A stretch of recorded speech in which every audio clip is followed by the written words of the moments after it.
Yan o, nandito tayo sa Palali. Ang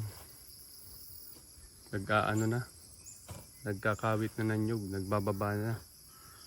Yan ang lagay ng ating kuprahan. Maganda pa, buo pa. Siguro 2 taon na mahigit nang yan ay repair namin. Buo pa naman oh. Yung kalamansi natin, andito na. Eh bakit pinutol yung kalamansi? Sayang. Bakit pinutol ano? Ay oo. Gustong madaliin. Sayang. Para lang mabilis ang pag-harvest ay pinutol yung kalamansi oh. May video tayo dito dati ay oh. Ganyan na ang hitsura oh. Ginawa ng sampayan ay na yan. Mga mamimitas ng kalamansi na yan. Para lang mabilis ma-harvest yung kalamansi, pinutol. Yeah, grabe naman. Huwag naman sanang ganun. Eh, di wala nang ma-harvest sa susunod oh. Ano pang harvestin mo dyan ay pinutol na nung nag-harvest. Para lang mabilis magkuha ng bunga. Ayan oh. Sayang yung kalamansi. Ayan na oh, si Makmak. Ang ating Batikano.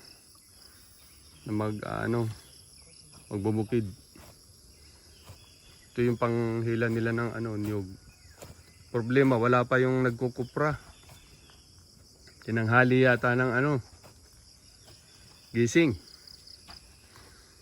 Tinanghali ng gising. Siguro mga pagod na rin, papahinga. Yan.